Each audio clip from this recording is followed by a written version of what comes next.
Merhaba. 7 yıl boyunca sosyal medya neredeyse hiç kullanmadım. Bu süre içinde birkaç ülkede yaşadım. Yeni hayatlar kurmaya çalıştım. Bazen kendime ait hissettim, bazen hiç hissetmedim. Hayatım beni hiç beklemediğim yerlere götürdü.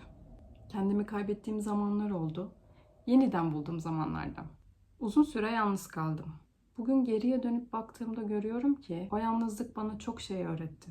Kendimi daha yakından tanımamı sağladı. Kendi sesimi duymayı, neye değer verdiğimi, bana neyin iyi geldiğini anlamamı sağladı. Ama zamanla yalnızlık tanıdık bir yere dönüştü. Kendi dünyamda olmak güvenli hissettirdi.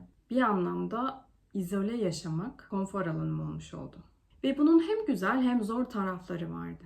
Kendimi daha iyi tanımaya başladım. Ama aynı zamanda dış dünyaya karşı daha da hassaslaştım. Sonunda fark ettim ki insan bazen kendini keşfetmek için yalnızlığa ihtiyaç duyuyor. Ama her şeyi tek başına taşımak zorunda değil.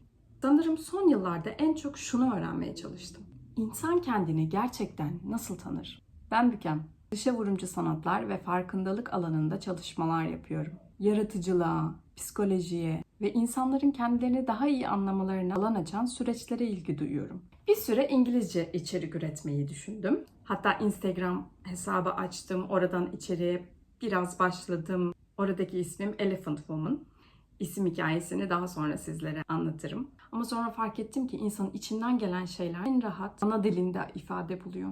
O yüzden bu kanala Türkçe devam etmeye karar verdim. Gerçi son yıllarda hayatım Türkçe, İngilizce, Fransızca arasında geçtiği için küçük bir yan etkisi oldu. 3 dili de kusursuz konuşabildiğimi iddia edemiyorum. Türkçe konuşurken İngilizce bir kelime arıyorum. İngilizce konuşurken Fransızca geliyor. Fransızca konuşurken hiçbir şey gelmiyor. O yüzden şimdiden affınıza sığınıyorum. Ama elimden geldiğince sade, anlaşılır ve içten bir Türkçe kullanmaya çalışacağım. Ama bu kanal bir uzmanlık gösterisi olmayacak. Size hayatı açıklamaya gelen biri değilim.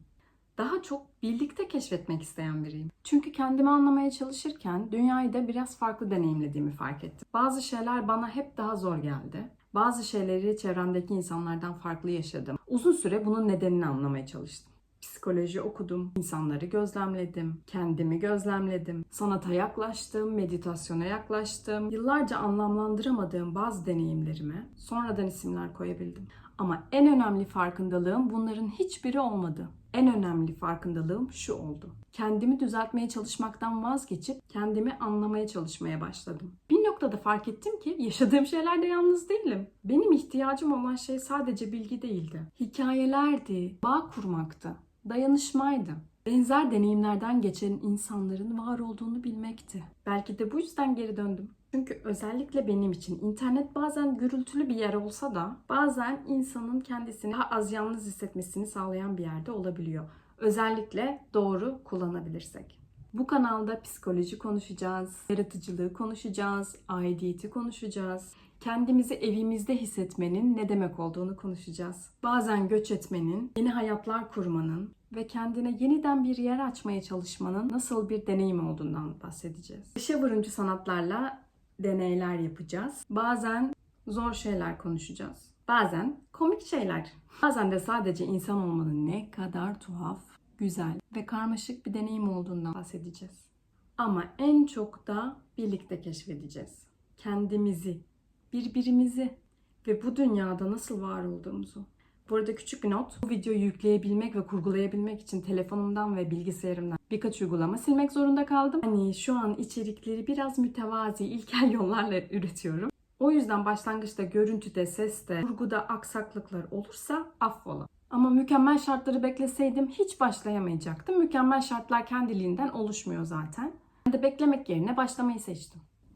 Eğer sen de bazen kendini farklı, yalnız, kafası karışık ya da bu dünyaya tam olarak ait değilmiş gibi hissediyorsan belki burada kendine ait bir şeyler bulabilirsin. Hoş geldin.